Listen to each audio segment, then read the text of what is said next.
Well, hello everyone. I am that Weems guy here for another episode of the top-rated podcast that is recorded in my kitchen. It's a very select demographic, and joining us today is Brian Hill. How you doing, Brian? I'm good. Thanks for having me, and it's great to be in your kitchen with you. I'm in Well, my laundry room. and in your new house. Yes. So finally, after months, you get to stand erect when you take a shower again, right? It's crazy. After a year of living in a trailer, I'm a first world citizen again. Wow. There you go. You actually like wash dishes and do laundry and stuff like that. It's a great gift. Well, Brian, I got to put a little pressure on you. Okay. All right. This is your second visit on the show. Okay. All right. Remember when you first came on, we were really excited if we got an episode to 200 plays in the first week. All right. Each of the last two episodes have done over 200 plays on the first day. Wow. So you've got to uphold the standard here. You've got to hit at least 200 on the first day. I was going to bring my B game, but it's A game time. I hear you. Because you can't let Tim Reedy beat you. Oh, no. It's hard to, though. Tim's a nice guy, man. Right. Everybody loves Tim. Well, he had Rick Remington to help him. Yeah. Rick's pretty nice too. Yeah. And Tim's a little disappointed in himself because he didn't tell any bad jokes. Oh, that really? Yeah. Well, I'm sure it was him. So. All right. Well, Brian, you have rolled out a new class. If I remember the title correctly, is deliberate coaching. Correct. Well, at least we got that one right. How about that? Yep. We're on a roll. So tell us a synopsis of deliberate coaching. Who is your target audience? So when I look at coaching, I know we went through this in martial arts. It was really difficult. We set out, we would emulate whoever the best fighter was. And they'd make a curriculum, and then we try to follow them. And if you fit like them, it worked great. And we see a lot of that in the firearms industry where we have an NRA curriculum or USCCA curriculum. But what I really wanted to help people with is how to actually coach, how to be a good coach, how to deal with a client, and how to build a curriculum that is based around improvement, period. So it's an idea of 40 years of me working in the private sector of coaching and the hard lessons I learned. And, if you don't do well in a martial arts school, people just don't come. So you don't get to eat, and you don't have a place to live. So it's kind of pressureful that way. Plus I was throwing guys in the cage to fight each other. So I had to make them perform at a high level. I had to find a way to reach them.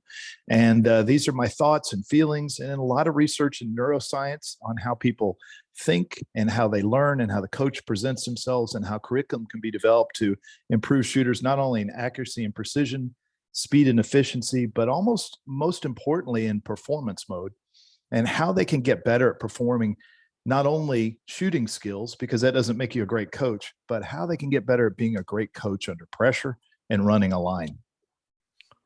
Yeah. And here's a shocker for the audience. Passing an instructor class and getting a certificate does not actually indicate that you know what you're doing. Yeah, there's more to it, right? There's more to the coaching aspect of it. I've mentioned in several previous episodes Bloom's taxonomy. Mm-hmm. And the lowest level of learning is just remembering. Mm-hmm. Okay. And then another class I just took from LSU, very good class, and they gave a definition of learning that I really liked, and as it was a persisting change in a knowledge, skill, or attitude. Mm-hmm. And if you haven't achieved a persistent change in knowledge, skill, or attitude, you haven't learned anything. Mm-hmm. You've just remembered something. And that's the lowest level of learning, and that's not the level at which someone should be at to be teaching.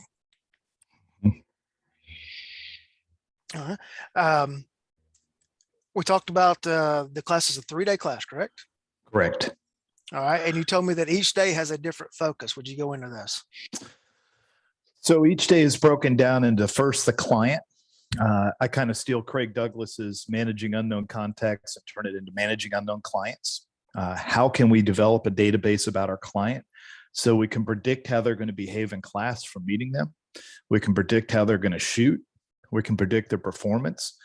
We can render a diagnostic by looking at their posture and their ability to move and how they interact with people, the words that they choose, the visual contact they make with people. And then we can also make an adaptive coaching principle, because that's what has to happen with a lot of people is sometimes you get a client and we have very tried and true ways that work for 80% of the people we see, but there's a 20% that we can't quite reach. And one of the big things with clients is we're trying to affect not only their technical progress, but the decisional process. And I think as, self-defense instructors, we spend a lot of time on talking about making good decisions, but also before that is the cognitive bias. Every client has a cognitive bias. So it's either too little time, too little information, or they're completely unfamiliar with its novel experience. So that's things that we try to get ready on the first day. And I talk to people about how people think, biases that are indicated, how to observe the words, the thoughts, the actions, the deeds, so that you know what you're going to see when you work with a shooter, and then how to adapt on the line quickly. So in 2 or 3 inputs, you can get a correction from the person.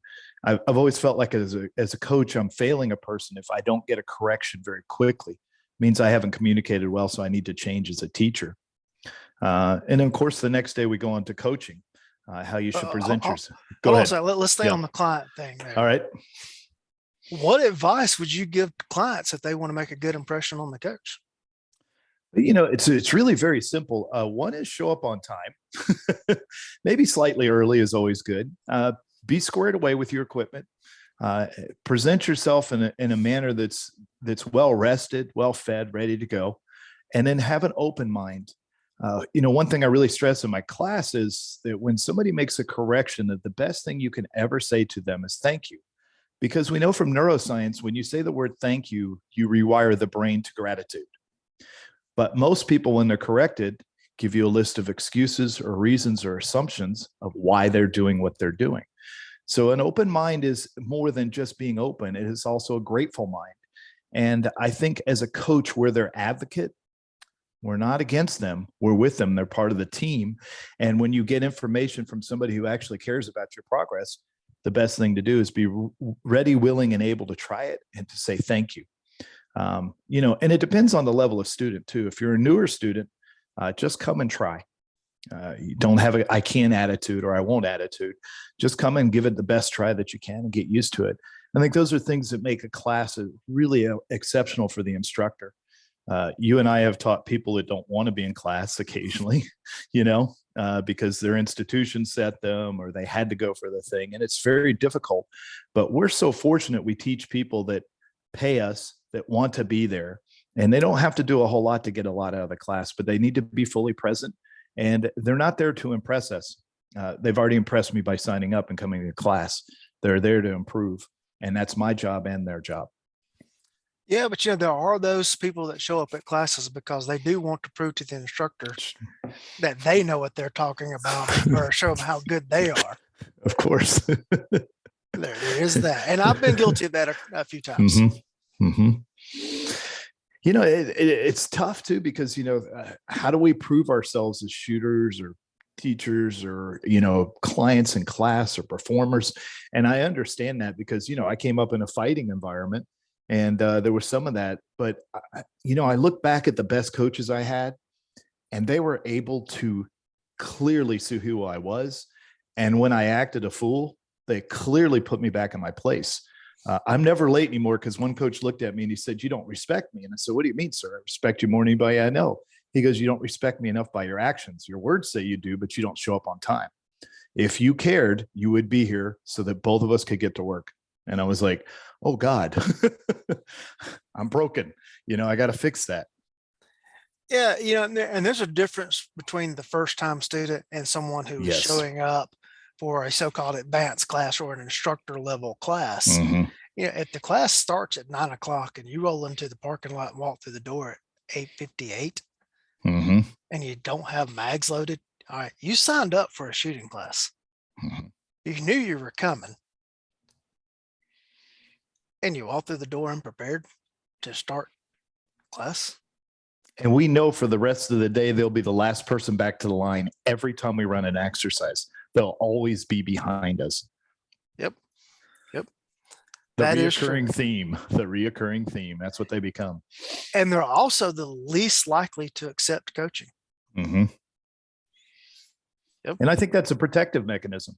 You know, you're buffering yourself out of the learning. You're like, I'm going to go do the thing, but I'm just here to do the thing. So, are they there to collect the certificate, or are they there to learn? mm-hmm.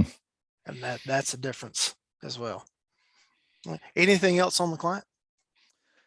You know, I think something that we should do as coaches, we talk about, you know, recognizing pre-assault indicators. We should be recognizing the same thing in our students. Not that they're going to assault us, but pre-learning indicators. You know, how do they learn? How do they sit? Are they attentive?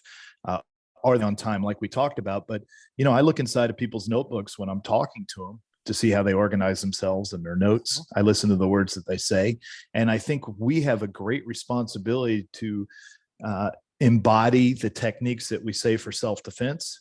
They also work exactly like for teaching. So I think that's an important part for us to pay absolute attention to, greet our students. I know you and I have been to classes before where, you know, you're just another dude in the class. You know, you don't get much coaching. If you shoot pretty well, you can be left alone the whole weekend. And I think as coaches, it's important we get out there, we greet people, we make some sort of recognition of their time, and that we're glad to have them in class, because that's going to set the standard for the rest of the day too. All right. And I think one thing we need to remind ourselves as instructors or coaches as well is, because we know it doesn't mean the student knows it. Mm-hmm. They're coming to us to get that.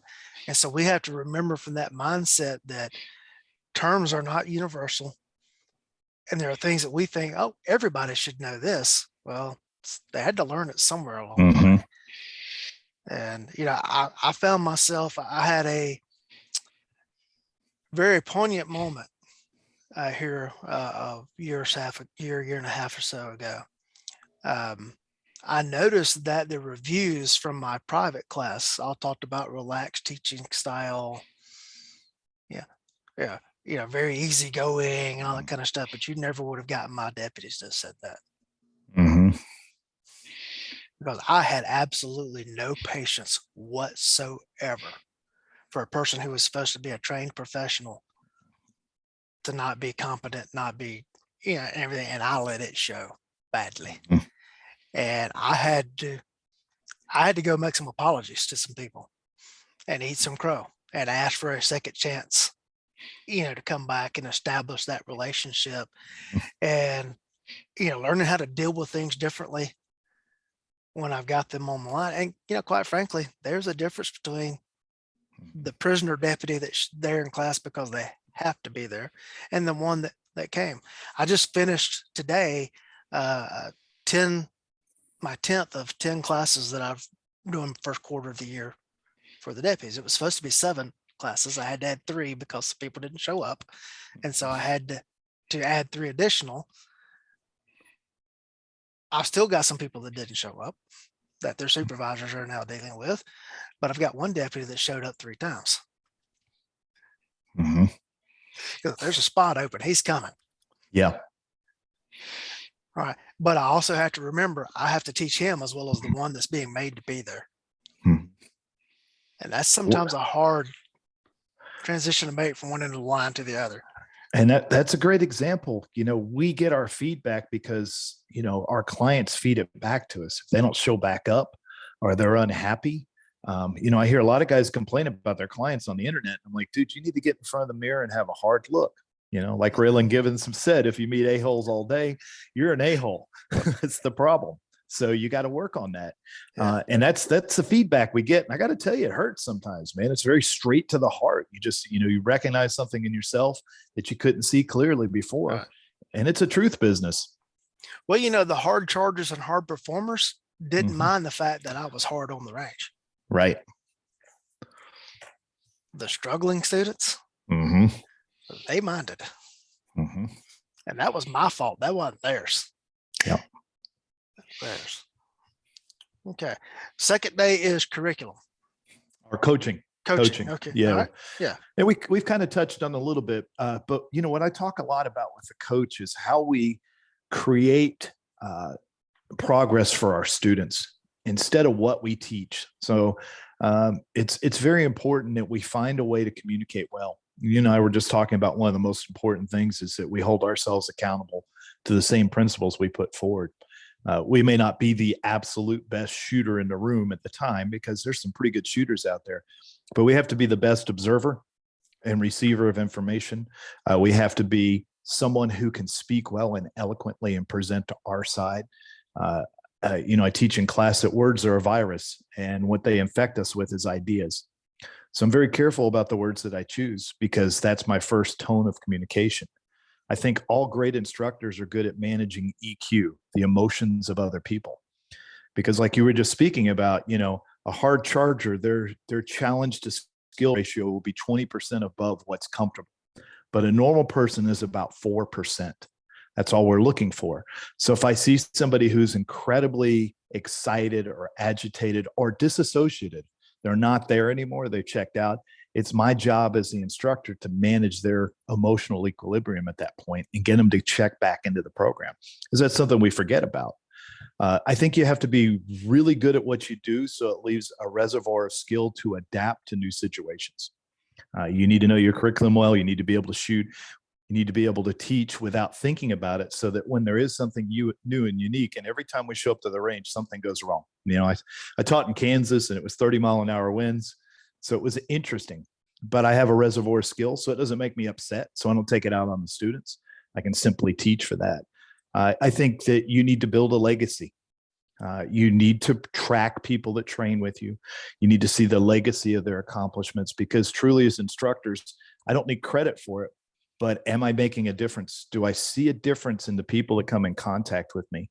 They say that true genius is people touched for the length of duration of that time.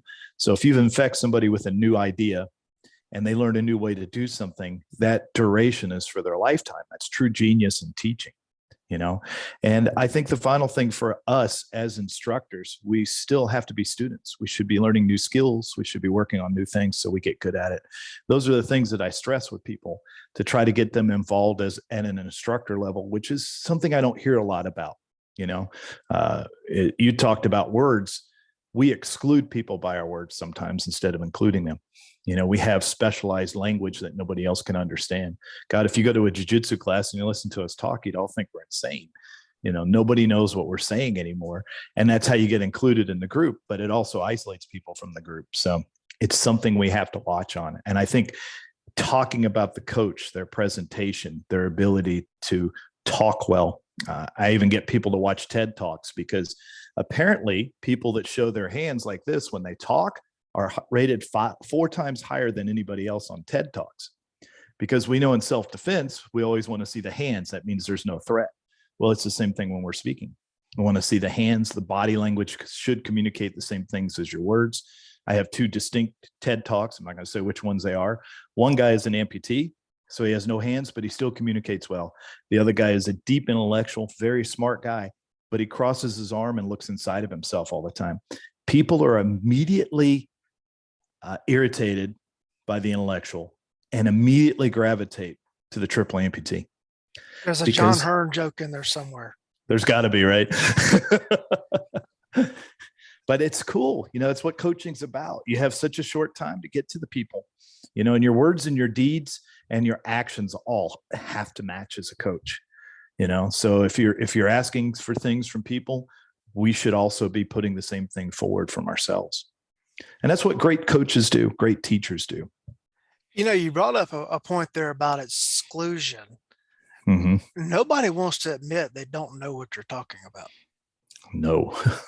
And, terms are not universal.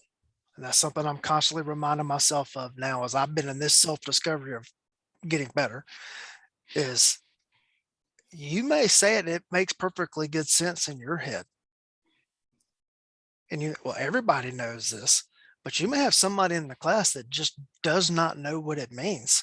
And they might not want to be the one to step forward and go, hey, I don't know what you're talking about. And so that, maybe going back to the basics and explaining the term, what it means. And then you might can just start using the term, But that's all part of communicating with the clients. Mhm. Yeah. Something as simple as removing the magazine from the holster. I mean, from the pistol without taking the pistol out of the holster. It's a huge thing. Mm-hmm. You can say it, Mm-hmm. but until you step up and you show your students, hey, this is how you do this, you can say it and you'll see 7 different things happen on a line of 12 students. But if you step up and you demonstrate, this is how you do this, you'll see 2 things happen on a line of 10 students, because there's still one that's going to do whatever. Mm-hmm. But it's amazing how much the explaining what you're saying and then demonstrating what you're saying, creates a better understanding of what you're saying.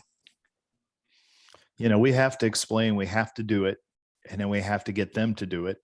And it follows the rule of 3s. We know 3s from law enforcement work. You have to give a command 3 times before you get some sort of reaction to it. It needs to be an alpha command that's straightforward. It's no different than teaching people.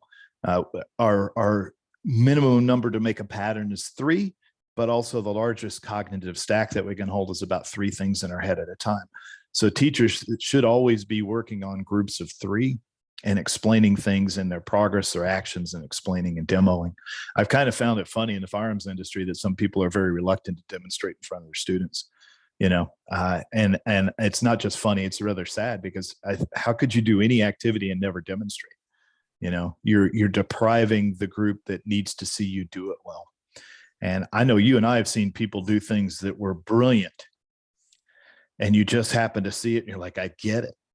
I know what you're saying now. I've seen you move. I was in Tim Herron's class, and he did a primary hand only draw while he was talking and not thinking about it. It may have been the most efficient primary hand draw I've ever seen in my life. It was a beautiful moment. He was utterly unaware of it, but it allowed me to see what he was doing. And I'm going to hold that image for the rest of my life and try to model mine after the way he moved on that. So that's important. This rule of 3: repeat, show them, get them to do it, and then start the process again. Yeah, I mentioned this on a recent episode, but I'm going to touch on it again here. I had a very good instructor in a class here recently, and I have a drill that I'll come up with that works for both rifles at close range and for red dot mounted pistols. And I put up the target that I use specifically for this drill, and I just verbally explained the drill to him, and I didn't demo it. And he did exactly what I told him to do, but it was exactly how the drill is supposed to be run.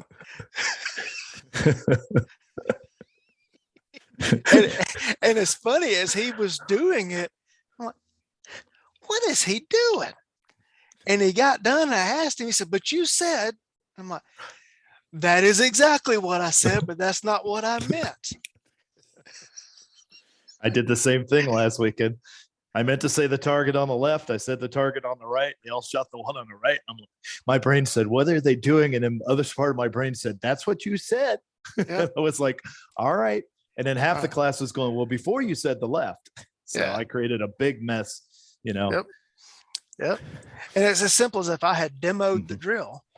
Yeah. What I said and what I did would have matched up, and he would have known exactly what to do. But again, he did what I told him to do.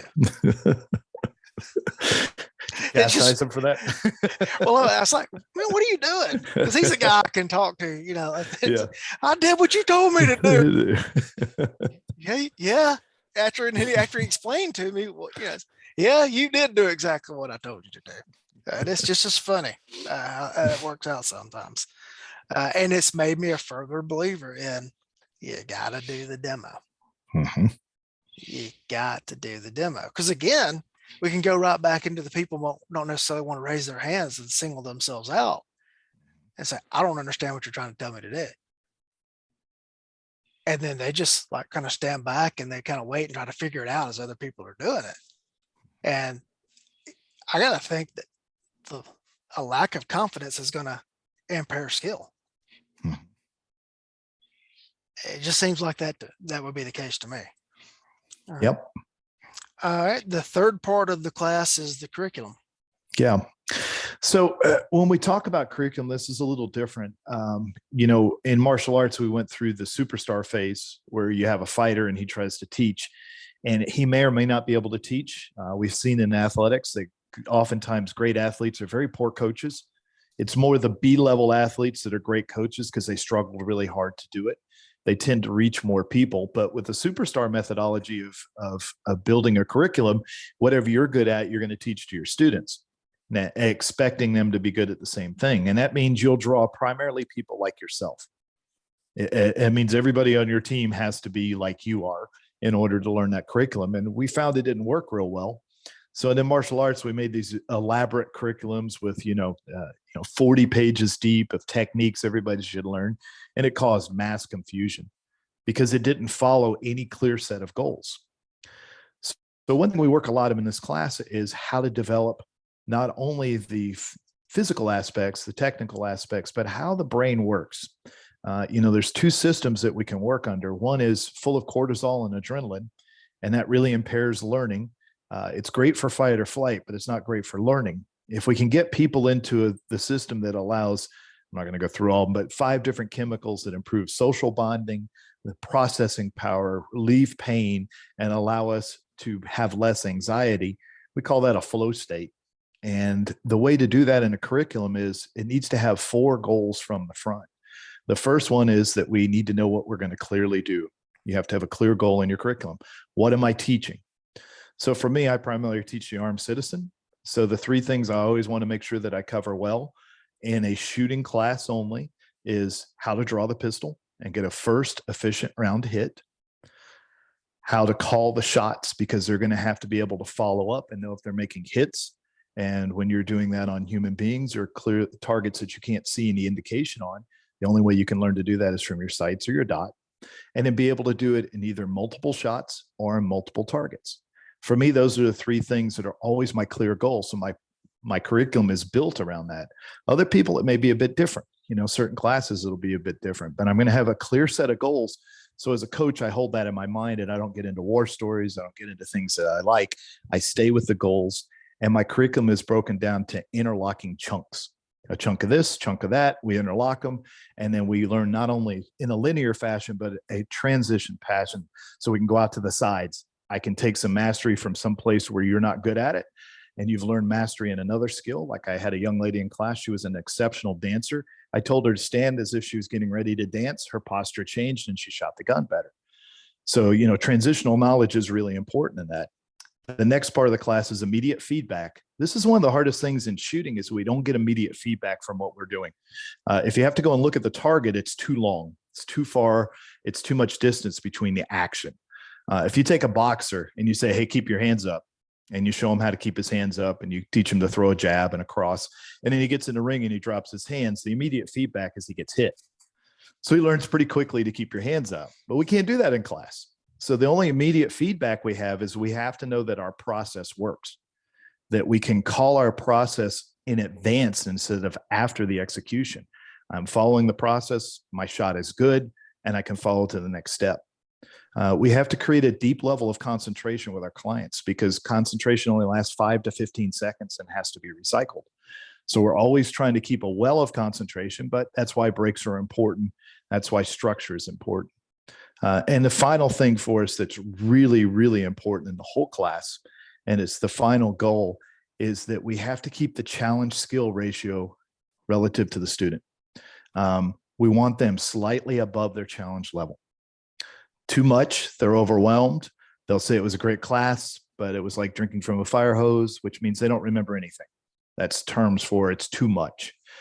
If it's too little, they'll check out. Sometimes in a beginner class, you'll get a spouse that's a pretty good shooter and come to make the other person feel pretty good about it. And you can see them checking out. But I think as an instructor, we can modulate drills on the line to give each person a challenge set so that we can keep them engaged with it. If we meet those 4 things, the brain reacts differently and it allows us to set up more successful coaching. We can create a flow with a group as long as it's got some risk involved in it. It's got some cooperation involved in it. Everybody's got skin in the game and we're working together. Instructors should be good about saying yes and. instead of shutting people down and getting them to communicate clearly what they want to do with themselves. Because people will tell you what's wrong if you listen to them. So the curriculum is built around the idea of how to make performance in human beings instead of how to make shooters. And I find that performance level sometimes is sadly lacking because people get overcome. They become so much anxiety or performance problems that they don't really shoot well. They shoot great in practice, and then when you ask them to step up for a test, a new person shows up. So I think our curriculum has to reflect how we're going to get them to perform at the highest level. All right, so that brings to mind a question, and we may break the internet here. Uh-oh. If the arbitrary standard is something, say, like a sub-second draw, right, or a sub 2-second build drill, or any other thing that everybody chases, on the internet, if we focus everything on that standard, are we then not focusing on improvement? Because if we can take a student from a 2.25 second draw, to first shot, first acceptable hit, down to 198 draw to first acceptable hit, we've actually had a pretty significant level of learning at that point and performance improvement. Whereas if we take the guy who came in and say he was trying to get to the sub-second draw, and he walked into class and he's at 115 consistently, and you figured out a way to take 0.15 off of his draw, and then he started hitting 115. Okay, that's not as significant a level of learning and improvement. Mm-hmm. I look for the bias too in that. Some people are so biased towards accuracy, and accuracy is always rewarding because no matter how long you took, you still hit the target. But we know in fighting that there is a time limit. If you're an Olympic level sprinter, you take 5 steps per second. If you're a high level professional fighter, you throw 5 punches per second. A very decent shooter is going to shoot 5 shots per second. So something's going on during that time. So if you're an accuracy first, but you won't put a time standard on it, there's a problem. And what I'm going to try to do as a coach is guide you into a methodology that says, well, here's why these time standards are important. Yes, I'd like you to have a 1 second draw in class so that when you fumble the draw and it costs 1.25 second, and then you take an extra 1/4 second to confirm what you're seeing before you press the trigger, it gives you a 1.5 draw under performance problems. You have a reservoir of skill. And the same thing with the speed and efficiency guy. This is the guy you go to the match, and what does he say? Hey, man, did you see my raw time? I'm like, yeah, dude, you had 6 mics. Yeah, but how fast was I? I was like, well, we all can be fast. There's no measurement. So the speed and efficiency guy, the metric is we have to pull them into some sort of visual patience to actually get some feedback, immediate feedback, instead of just executing the action. And in performance mode is current level of skill earned in practice. Can you perform your current level of skill in practice, or do you crash? So for every person, there's going to be places where, as coaches, we're going to have to recognize that they're not being honest about what they're doing and that they need to do that. I don't think anybody in the world has to have a 2 second build drill. It's a nice addition for processing power, but I think I can get most students to hit a national average of 3 seconds, 1.5 draw, 25 splits, seeing everything, doing it well. And I want their first chance to do something high performance to not be in a fight, but the novelty of it to be on the range, so that they can feel the experience of too fast or too slow, too much information, too little. We go back to those bias again. That's what we're always fighting against. Accuracy first people are always going to overconfirm. Time pressure people are just going to do the action and press the trigger. And as a coach, man, you really got to start figuring out. They'll say the words to you. You'll know right away. And they'll quote something, and they'll show you on the range what they're shooting. And we have to give them some reason why this information is important. I give you a lot of credit in my class. You don't know about this, but you've been a good mentor to me, because I've used you as a clearinghouse inventory of classes I should take. And you've been very good about that. I ask you, I say, hey, what do you think about this? What should I do next? And you've given me a wonderful education, because I'm sure you had some experiences you didn't share with me, right? So I learned very quickly, hey, listen, Lee, what do you think? What about this? What's next? What should I do with this? And I listened very clearly to what you did, because it saves me the problem in the long run. And I tend to overthink things anyway by nature. So I need to act sometimes. And if somebody I trust says, hey, you should do this, then I need to do it, you know? And that's how I get around these biases in class is I learn to be open. I teach the student to be open, and I don't get stuck on the one side or the other. Cause I got to tell you, as a fighter, you need to be fast and you need to be accurate and you need to be able to perform. But how much is the relative value of what you're doing? There you go. Did we break the internet? I don't know. We'll wait and see. You know, if they won't hear this until Monday. This is Wednesday the 13th, and they'll hear Monday, whatever that date is, provided we the people to listen to it. You also talked about in the pre-show that the class is technically agnostic. Mm-hmm. And that's an interesting term to me. What do you mean by that? Well, we know if you're agnostic, you may believe God exists, but you may not be sure how. And the same thing, technically, we've gone through a lot of skill sets. You and I have been shooting long enough to see the 4 positions of thumbs, you know, down, straight up, forward, 45. And as a coach, what that means to me is that thumbs don't matter a whole lot in my shooting process. They're not a big part of it. So when I say I'm technically agnostic, it means I'm not set in a way to do things forever for my life. I'd like you to shoot well. And if we can show that your shooting works the way that you're doing it, then that's a fine technique for it. But the performance has to be there. You have to be able to prove that this works. We get a lot of arguments about stances and words and how we grip the pistol and where our hands go. And oftentimes we miss the end result, which is we need to make a better shooter. You know, we can't argue about these things and have it one way because, you know, if we look at athleticism, it's constantly evolving. At this point in shooting, we have better guns, we have better holsters, we have better belts, we have better training, we have more information available, and we have less information available. Some of it's really bad. It's not particularly good. So technically agnostic means if you shoot well from the Weaver stance, I'm not going to spend the whole class trying to reroute and unlearn that. If you're a good shooter with what you do already, why would I want to change that and make you spend 3 months to reroute it? Now, if I see a true benefit and if we can do some experimentation, then we can learn what works for you. And that's really at the heart of it is coaching is experimentation. Is let's see what works for you. What I fight, and I'm sure you fight it all the time, is preference.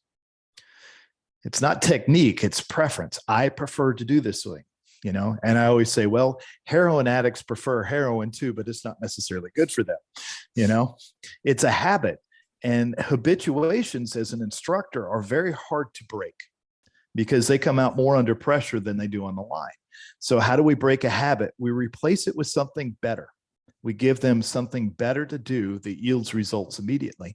So that's why I say I'm technically agnostic in it. I'm not going to spend a lot of time just trying to make you grip the gun the way I do.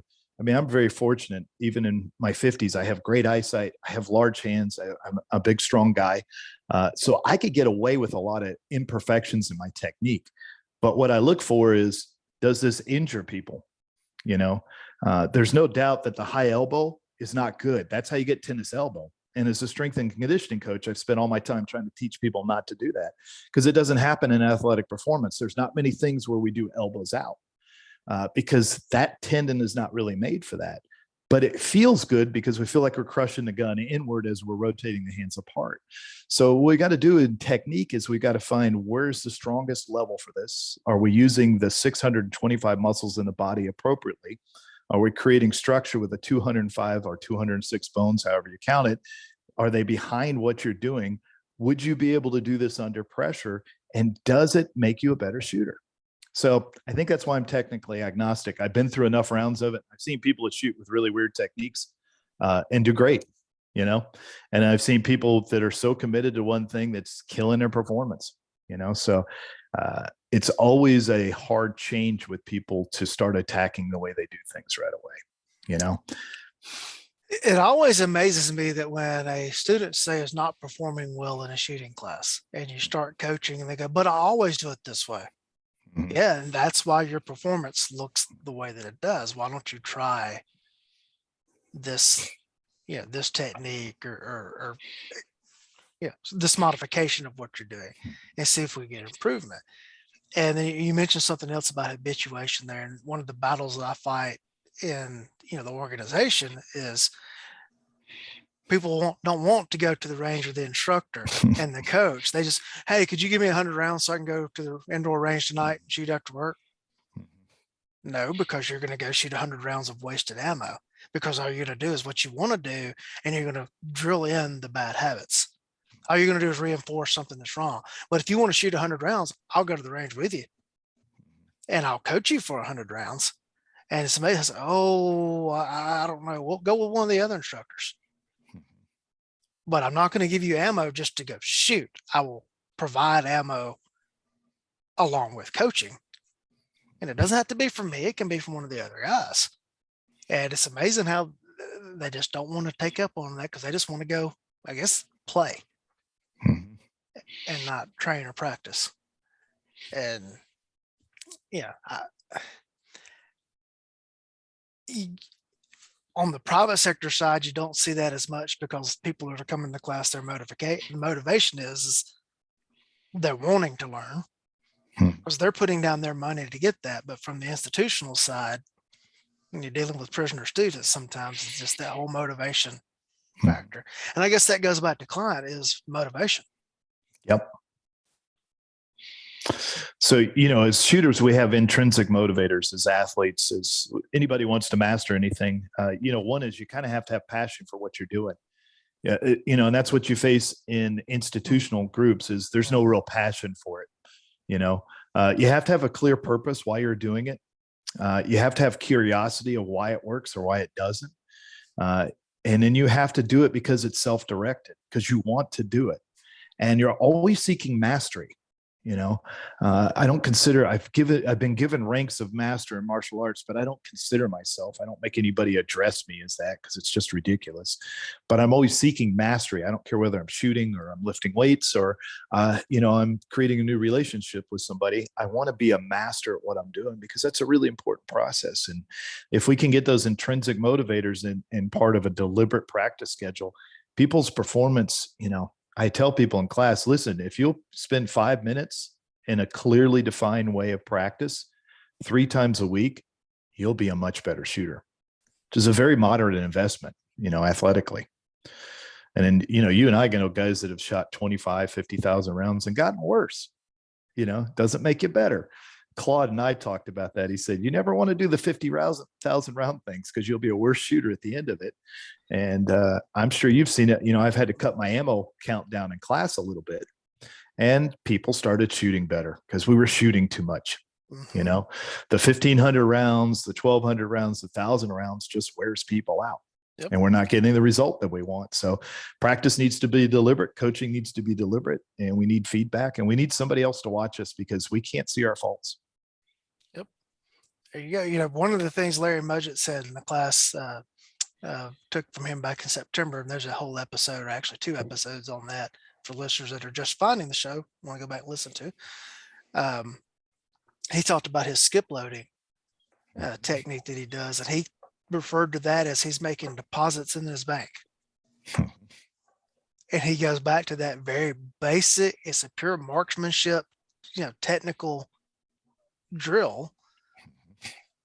And he says anytime he takes money out of the bank, like doing some sort of run and gun type thing, action type shooting or whatever, all right, those are withdrawals. He has to go back and make deposits into his bank by going back to the very root fundamental of his entire shooting system. And that stuck with me. And, using his skip loading technique and bringing back and exposing it to our personnel, and just a brief exposure to it, I've seen our scores on the qual course shoot up dramatically. In these 10 classes, I've had 43 deputies come through, and our average qual score right now is a 92.14 from those people that have come through the class. Now, you've got some exposure to Georgia law enforcement. A little bit. An agency running at an agency average of over 90, and we're shooting a course that is significantly harder than the Georgia Post course. Yeah. I mean, it is significantly harder. It's probably 20 to 25% more difficult on a technical skill level than what Georgia requires. And we're getting the guys up, like I said, 92.14 of the people who have come through the class. Mm-hmm. Yeah. Of those 43, I've only had 5 that had to reshoot the course. Wow. Wow. Wow. Yeah. And that's after a 2-hour crash course in the skip loading process. Mm-hmm. So it's amazing. It's amazing how reducing the round count, but making those presses on the trigger, every last one of them have value. Yep. And So because go ahead. yeah, mindful practice works. Being present matters. And I tell them all in my intro, the whole thing. I said, the only way the system doesn't work is if you lie to yourself. Mm-hmm. And if you lie to yourself, there's nothing I can do for you. And I take them through the first round. It's like, so did you feel, and I'll name a couple of things. I start saying, yeah, okay. That's why you miss. Now you're able to tell that you're doing it. So now you have to coach yourself through not doing that. And that's how you get your hits. And it's amazing how just, oh, that's what you've been telling us for the last 13 years. But I found a better way to say it. Right. And you got it from somebody who had a great deal of experience saying it, you Yes. know, I mean, and he had a great deal of success. So the faith is involved. Mm-hmm. So the self-image of teaching that, you're like, I know this works.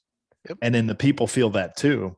And that's when you know you're coaching well, because you're starting to get success across the board, you know, and that's what we got to hold ourselves accountable in our curriculums. And we have to measure everything. And that's the problem, is our preference of measuring is always skewed. Yep. And all right, the name of the class is deliberate coaching. We keep using this term, coaching. Mm-hmm. We haven't defined the term. Yeah. What is coaching? To me, it's advocacy. It is a partnership. It is a team between, I always call people clients. I used to call my fighters athletes, and my connection to them as a coach is to be the one that sees the things that they miss, and to research them and to watch for them, and to be the person that receives information that's not apparent to them, and be able to rephrase it, retrain it, and put it in a different methodology so that they can grasp onto what they're doing. I don't, instructor, teacher, coach, there's not a big difference, but we've all had a good coach once in our life, most of us. And you felt that he was a good leader, or she was a good leader. They connected to you, and they got you to do things that you might not want to have done, and you didn't think you could do, but you could get to the next level with their help. And that's the reason I use coaching as the term, because I'm always going to be helping the other person. Some people say I'm very pleasant and a nice person, and then they hear me in class and the things that I say to people, and they say, well, that's just horrible. I told one guy in the class just recently, I was like, well, I'm glad to see that you've embraced failure after having a great streak with success. And he laughed, and I walked away, and he was like, hey, wait. And I was like, that's exactly what you've done, And he was like, that's horrible. I was like, but it's your choice. So make the different choice. So coaches, we can make elaborate definitions, but to me, it's always been an advocacy. It's teamwork. And I feel a great deal of responsibility for failure. And I always put the success on the person doing the work. And I shoulder the responsibility of finding a better way to say, do, show, or get them to feel what they need to, so they can get to the next level. And that's a hard way to teach. To be honest, teaching this class is a piece of my soul. It's 4 decades of work. I have had a very different reaction in teaching this class, because as funny as this sounds, I told my wife this. I said, it's kind of like running around naked on stage up there. I'm exposing who I am and what I believe in, what I teach. I'm not following anybody else's methodology. And I say things and do things that are straight from my heart and from my experience. And I'm learning some profoundly difficult lessons occasionally in class that I fail, and I don't do a good job at this, and I've got to pay attention. I got to do a better job. And I think that's the hard part of coaching that people don't see. I leave the house, I'm gone for 5 days away from my family, and I need to be turned on, fully present for about 13 or 14 hours. You know how it is. It's a grind on the road. And, you'll never catch me having drinks with the guys in between class, because I need to be fully present to teach. And I owe that student the best of me. I need to be well hydrated. I need to sleep well. And I need to be able to coach them to the highest level, because I may never get another chance with them. And if I turn them off in the first 5 minutes, or I don't pay attention to them in class, I failed as a coach. And I've always felt that. Now, I'm not saying everybody's coachable either, but I ran a school of 200 clients, and I found a way to work with 4-year-olds, 70-year-olds, men and women, high-level athletes, guys that just came in because they wanted to do something different. And it allows you to communicate at a different level and take responsibility for the parts that are your fault and try to improve your program. All right. I've got one comment on coaching. This comes Good. from my buddy Eric Lund.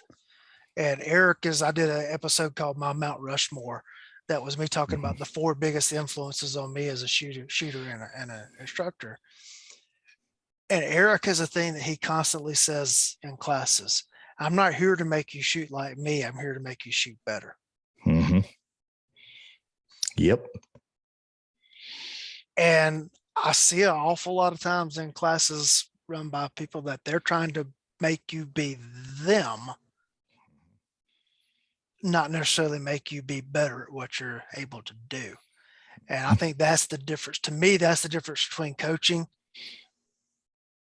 and just reading off a curriculum card, off the cue card, what you're doing next.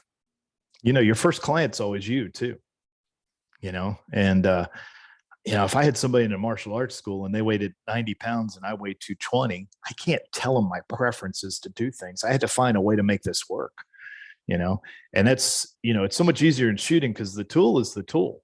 We got good guns and we got good ammo. We got good holsters mostly in class, and it really doesn't discriminate by age or race or gender, or experience level. You can just get better at it quicker. I have to say, as most things I've taught in my life, this is one of the simpler things physically, but one of the harder things mentally to coach because of the time compression in it. Yep. All right. Well, then what does deliberate mean? Well, as I define the 4 focus factors in practice, whenever we do something deliberate, we go about with a methodology, a sense of purpose, and that we want to see that it improves the end result. And a lot of times for us that have learned in a haphazard fashion, both of us have been teachers in different professions. I know you've taught in college. You can get the degree and you can get the knowledge, and then you're simply set upon the world, hoping you know how it all works. And I would have young men start working for me and they couldn't wait to start coaching. And they became the most totalitarian dictators you've ever seen in your life because they thought that's what coaching was. And deliberateness was an apprenticeship with me, that I'm going to help guide them with that. And deliberateness for coaching or practice or performance is a permanent method that allows you to find greater results in what you're doing. And what I find with people's practice or the way they teach classes is they do what they like. They do the preferences. If an information doesn't fit with their idea of how the world works, they don't look at it.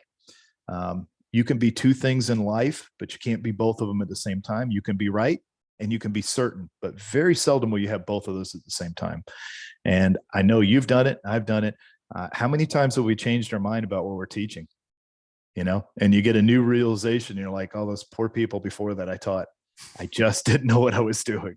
Really, so I start every class off with, I'm sorry, and I'm probably wrong about something, but future Brian will come and tell you about it because he doesn't know yet, and that's what deliberate is, that we're sense of purpose, that we're going to seek the truth, even though it doesn't fit with everybody, what everybody believes to be the truth. It's going to be at the end of the day in our testing, our qualifications, our performance, and how people view themselves. I think we have to build self-image in shooting. I use a mantra that I say in classes: I'm accurate, consistent, efficient, disciplined. I understand the context of the target and the context of the situation, allowing me to perform at my highest level. There's nothing anybody can say in the world that can shake that, because I know who I am. And that's the deliberate part of this. And martial arts have always had this kind of, we're purifying ourselves, we're changing ourselves, we're learning to cut away the things that aren't necessary. The Japanese talk about the sword of life, the one that cuts away the mistakes and the boundaries. And the interesting thing in martial arts is they believe that coaches or teachers don't really come into their true essence as an instructor until their 50s or 60s, because they're mature enough now to understand what's possible and probable, but they're also at a point where they're no longer trying to dominate the class with their performance or be the greatest fighter in the room. They're simply worrying about the external narrow focus of improving other people. And that's why sometimes competitors don't do really well. They have a narrow internal focus of self-improvement. And what we're trying to do is get everybody to improve. And the final thing I'll say about this is most people that come to us for self-defense are in there for one reason or another. One is they're in post-traumatic growth. Something horrible's already happened to them. So they're there to improve themselves and to take back the strength and their self-resiliency. So we have to prepare them for that. We have to get them to face themselves through desensitizing them to that fear and getting them to face themselves. The other side is that they probably have some problem in their life that they think might be a problem in the future. Either they're not physically fit, they live in a bad neighborhood, they see some indicators. So we've got to give them also their strength and their power back so they can live with a certain degree of confidence. All right. Did I just hear Shelley? No, that was me. Okay. Woo. Yeah. Sometimes it just pours out. You can't stop. There you go. All right. You talked about the 4 things that there was a technical, physiological. Go ahead and roll with that. All right. So mostly in classes, we work on technical skills. How do we press the trigger? How do we grip the gun? How do we stand? What is our relationship between sights and trigger? And what is our follow through our process? And that's important training. But athletes also have a psychological portion and a physiological portion. When we look at degrees of genius, they recognize at least 9 different types of genius. One is athletic, spatial genius, intrapersonal, knowing yourself, interpersonal, words, mathematics, music. Not one of those geniuses is better than another. All right. But the difference is that high level performance allows you to have a place psychologically where you're somewhat resilient and impervious to defeat. And that's part of what the psychological training that we're doing. We often say, you train like you fight, which is not really true as a fighter. We train differently than we fight so that the fight is a lot easier. We drill chunks and portions of that. But psychologically, we've got to learn what causes us to make bad decisions under pressure and how can we avert that. Instead of correcting it afterwards, we have to apply a preemption to that. And that's where psychology comes into play. Physiologically is different, and most people don't understand this, but personality doesn't scale and biology does. You will react to pressure in certain ways. Something that's really a good habit in law enforcement is you get a field training officer, because the academy doesn't get you ready for anything, right? Post doesn't. You feel like you're going to die and everything's wrong. And if you get a good field training officer, they teach you what to look for, how to act, and how to handle stress at a high level, because that's what you're going to be opposed to all the time is stress. And if we can get people to set a preparatory index, a visualization of what they want before they perform, a kinesthetic visualization of either breath or feel, if we can teach them to clear their mind, then they can execute at a very high level. And that's what the side of physiology is, because otherwise you go into stress mode, which means that you're in fight or flight. The amygdala is recording another round of stress for you and making your life much harder. So as coaches, we have to address, how do you do something? How do you think about something? And how will your body respond to this? Which I think is really important, because we talk a lot about bad guys, but we also have to talk about how we deal with stress and how we make decisions and how that's a part of us. All right. And then one other thing we were going to talk about was curriculum versus teaching and learning. Yeah. I don't know how many times I've changed my curriculum. How about you? A good bit. Yeah. It keeps evolving, because if we say we're just going to teach these things, and we always use this, for instance, that, Moses came down from the mountain with commandments, and that's how the curriculum is forever. It becomes dead at that point. It will never evolve. It will never grow. And then your incestuously taught students 3 generations from you will not understand what you meant in the first place. And they will turn it into some horror of a technical show. And I have seen this in martial arts over and over again, where the instructor was outstanding. The instructors immediately under him were very good. Their students were pretty good. But by the time we got past that, nobody knew what to do anymore. They were making stuff up. They were putting attributions and reasons and how important it was. So, the traditionalist gets caught in the curriculum, but in order to keep it alive, it's got to be combatively pressured all the time so that we see that people are getting better at what they do. And with the great gift of unlimited knowledge that we have right now in science and access to high-level teachers, to education, there's no reason that we have to make a curriculum that's set still, that can't evolve and grow as we move forward. Yeah, it's funny you mentioned how many times have you changed your curriculum? And I'm laughing because I'm pulling up my course descriptions over here. Last year I changed the names of a bunch of my classes. Mhm. Yeah, because I'd always wanted to. I don't like intermediate versus advanced and all that kind of stuff. Mhm. It's all just layers on the skills. And so you've been through my what I used to call defensive pistol skills class. Yes. All right, that is now pistol craft. That is the name of that Mhm. class, but it's still basically the same curriculum that you would have seen. Pistol craft 2, the course description is description pending, because that's my out. Pistol craft 2 can be whatever I want it to be at any time.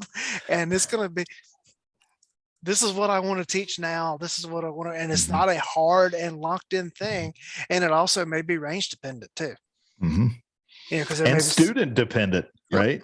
Sometimes you look at them and you go, oh, I can't teach what I was going to teach. That's not important. Yep. And then I've got a pistol craft 3, which Mhm. is, it goes back to a class that I had previously done that I just rebranded as 3, but you've got to come through 1 and 2 before you get a 3. And they're not analogous to anybody else's level 1. Well, I took Brian's level 1, so can I come to your level 3? No, that's not how this is all set up to be. And then what is now Pistol Craft 4 is your favorite class. What used to be must be critical. I know the name of that one. Yeah. What used to be critical pistol skills. And the reason that is now 4 in my lineup is because I have gotten burned on people saying, yeah, I can do that. I meet those prerequisites. And then just having a horror show of a class. And I just made the decision is you're going to come through 3 classes with me before you go through this material, or I'm just not teaching it anymore. Because I had 2 classes of it that just, one was my mistake. I thought the student body would be ready for it, and they they should have been ready for it. And then the other issue was I had someone vouch for a group of students, and I said, okay, well, if you're vouching for them, all right. And they didn't meet the skill levels required to take that class.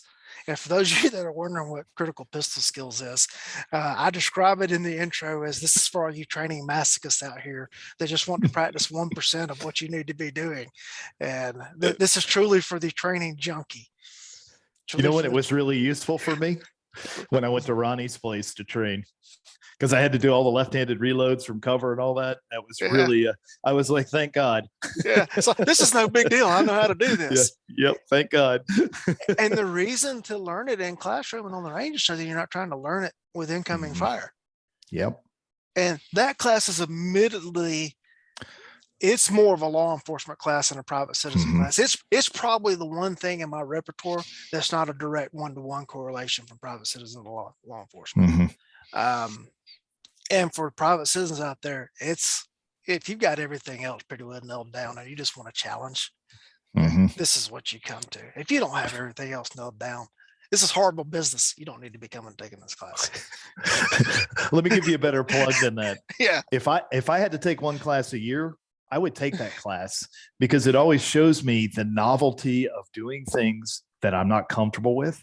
I think that's a real value in this, is that we feel what it's like to not have a good grip on the pistol, or be on the left side, or have to do a reload with the other hand. And that's a really important learning concept. And then also you start recognizing how great it is to have 2 hands on the gun and be perfectly able-bodied.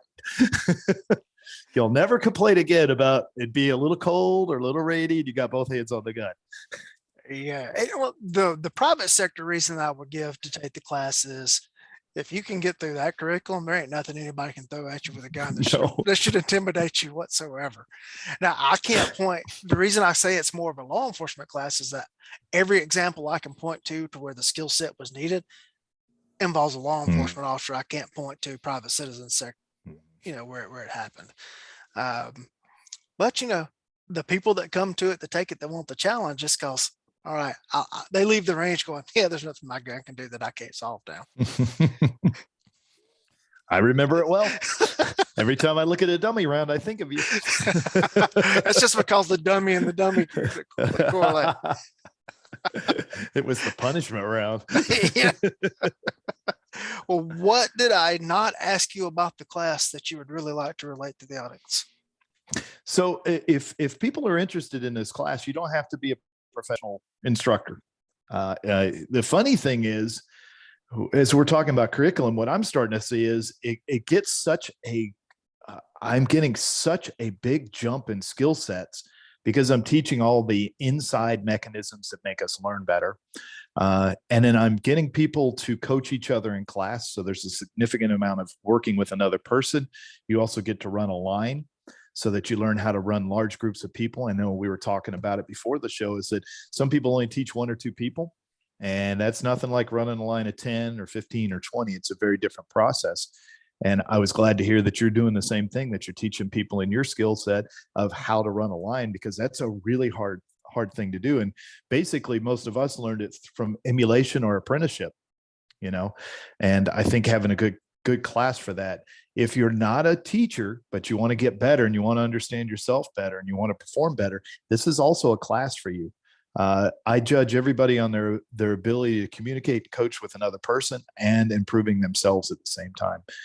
So I think it's an interesting, it may get me to change my curriculum on some things. That's what I'm feeling at heart, is that I'm seeing a big jump in the way that people are shooting from Friday to Sunday.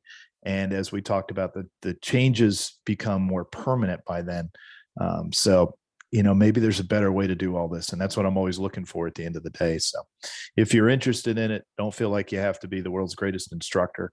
If you're just a good shooter and you want to get better at what you're doing, and you think maybe in the future you want to do it, it'll be a good class for you too. Well, there you go.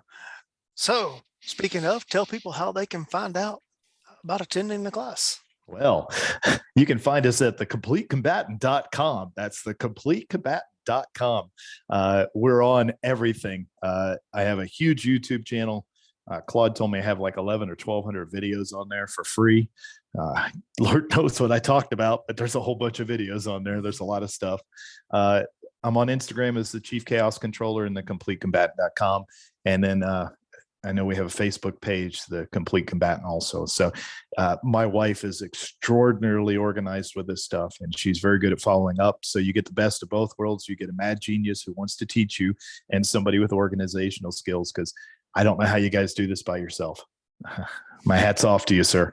It's hard to handle all the administrative stuff and the teaching sometimes stuff. Not well. I have to admit, that would be me.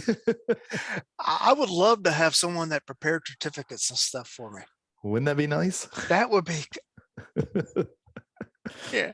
And speaking of people that are they're students and they come to a class and they know what they pay for the class. Yeah. And they look down the line, and sometimes you can see people doing the math in their head. And then you start thinking, you can see the thought bubble come up. I should hang out a shingle and start being, running classes and stuff. What I see over and over and over in the business world, and you see a lot of people coming out from the spec ops communities and stuff like that. Oh, well, so-and-so had success at that, so I'm going to go do it. It's the business practice part of it that where people sink or swim. Yep. It may not necessarily be the on the range product. And they also, people are looking at the money and they go, well, let's see, I pay X dollar amount. There's 10 students here. So that's how much the instructor is making from this. Okay. They're not making that money for the one day of the class. Okay. If it's a 2-day, say weekend class, take that dollar amount and divide it by 4 instead of 2. Because there was a day, at least a day of travel to get there and at least a day of travel to get back home. And then you got to take 35% off the top and give it to the government. Yep. So take that 35% off the top, divide by 4, and then go, wow, is this really worth it? I traveled to teach a class one day one weekend, and I looked at the total amount of revenue. I'm like, I did pretty good this weekend. And then I just followed my own advice and divided by 4. And it's like, I made half what I make teaching the class at home per day. And here's another startling thing. How many of us are making a living at it? Not many. Not many that don't have a pension from some other means of support outside of it. That's right. It's far fewer than people that play in the NFL. Yeah. So there's 1,800 ball players in the NFL. And, as Tom often says, there's 40 or 50 of us living on the road making a living at it. And it's tough. It's tough. I had to pivot to being on the road for the last year. So it means I've been gone every weekend, and my weekend is Wednesday, maybe Tuesday and Wednesday, and that's it. And curriculum development, answering questions, social media, developing videos, doing podcasts like you're doing. This all takes a tremendous amount of time, and you've got to be willing to do that side of the work too. Yeah. And other things, I scheduled a class in Indiana in February, but the class was at an indoor range. I said, so weather won't matter. I think you were going to be in a different part of Indiana the same weekend. I was. And we both your flight got canceled, didn't it, Brian? It sure did. Yep. Flight got canceled on Wednesday, if I remember correctly, is when I got the email. And so I spent all day Thursday, refunding money for the class. And then that's a whole, weekend's worth of revenue gone. Mine was even worse. I had 20 people for Red Dot on Friday, and then I had an image-based decisional drill with 8 instructors. I spent all day at the airport, didn't get out, but I couldn't get my bags back. So I came back the next day. They flew in there. So I missed the 20 shooters, refunded them, but taught the 8 for image-based decisional drills, which worked out great. But that's part of the job, right? And I can't get that weekend back, and they couldn't give it back to me. And who thought that an indoor range in Indiana would be a bad idea? Well, now we know. Yep. And if I could have gotten there, it would have been awesome. Yeah. And, the host worked with me on rescheduling that class. It's going to be the first weekend in June. So if you're listening and you'd like to take a class in Indiana, in Terre Haute, Indiana, the first weekend in June, I'll be there on Saturday and Sunday. The previous one, the one in February at the indoor range, sold really, really, really well and very quickly. And, the one in June, so far, I have one person has signed up for each day. All right. There's not much to compete with activity-wise in February in Indiana. There's a whole lot of stuff going on the first weekend in June that you have to compete with. And, it affects the bottom line of this whole thing. Yep. You only got so many weekends. Yep. I get 18 days of vacation time a year. I'm not going to spend all 18 days of it working my third job. Your third job. Yeah. Because my first job is the sheriff's office. My second job is the college. My third job is the business. Yeah. It's glorious. Look how glamorous we are. Right. Boy, this is a wonderful life we've chosen, isn't it? Hey, I love it, but aspiring instructors know you got years of work ahead of you to get established, and you got to draw people in. You got to find some way to fill your classes. And a lot of this has nothing to do with shooting skills. Yep. And if you're not prepared to spend a couple of years teaching classes for $50, $150, with 3 people show up and everything, but if you cancel just because you didn't get enough and everything, it's you have to build the name recognition. And so that when people start asking about taking a class, go see this Brian Hill guy, or go see that Lee Weems guy, or go see whoever. It's a hard road. And, you think about the guys that came before us, they got that name recognition through one being road warriors traveling the country and teaching, but they actually had to have writing skill and stuff to get published in the gun rags, because that's how people learn about them. Now you got every day somebody throwing up another YouTube channel or an Instagram channel, and they're an instant expert, but they may not have the skill to back that up. I spent 4 years in apprenticeship. I attached to a guy who had a good training company, and I work for free. Yep. Just to learn it, because he didn't run a lot of classes. He did one a month, sometimes twice a month for 4 or 5 months out of the year. And I attached myself to him like that little sucker fish on the shark. And I learned everything I could about running the business and running the line and what to watch for, so that when I decided to do it on my own, it wasn't a new thing, Right. and I'm grateful for that, because without that experience. So now when you look at the money that people think we're making, take 4 years of apprenticeship and then take 3 years of development and trying to build name recognition and getting your skills together, and then another 3 years to try to push the business forward. And so you're at a decade of work already. And then that's what people are really paying for at the end of the day. That's why it's $400 for a class. Right. So there you go. And that's why there's not a lot of people out there making a No. living from it. And then on top of all that, you throw in the world's deadliest plague in over a century.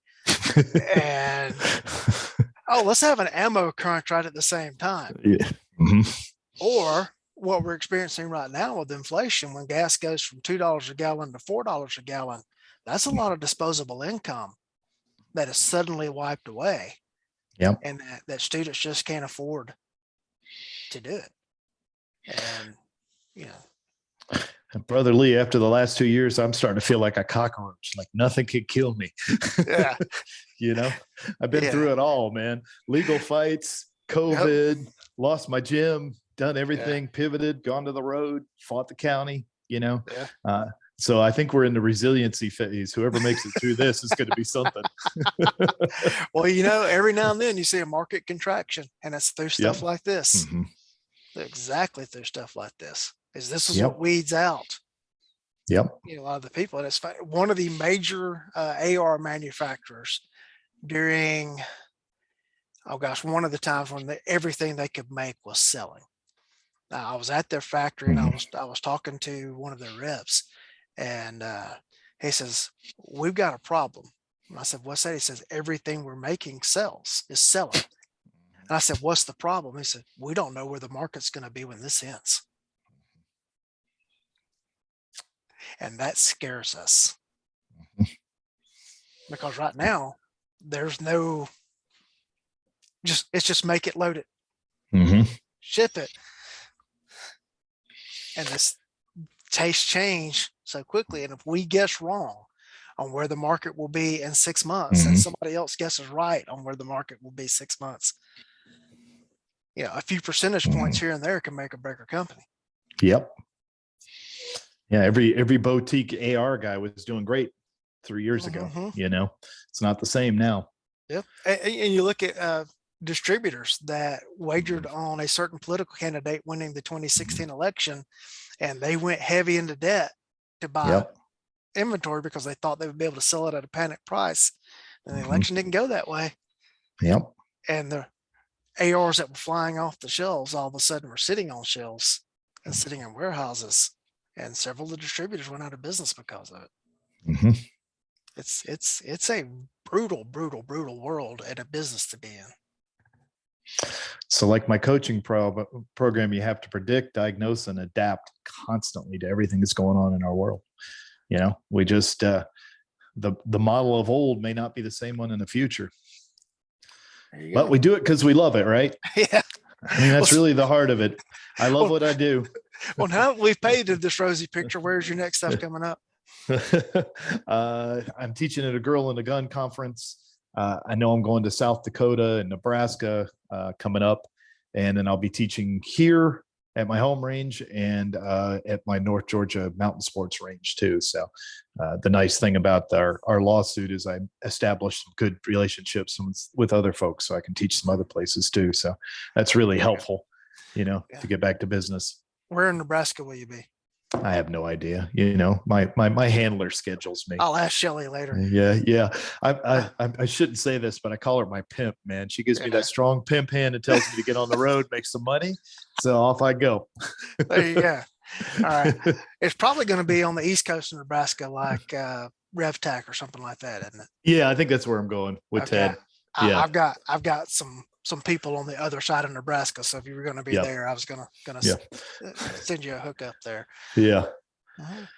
Well, for the audience, I will pimp my business there for a second. Good. The last weekend of this month, that is like the last couple of days of April and then the first day of May, I am in the Richmond, Virginia area at the Cavalier Rifle and Pistol Club.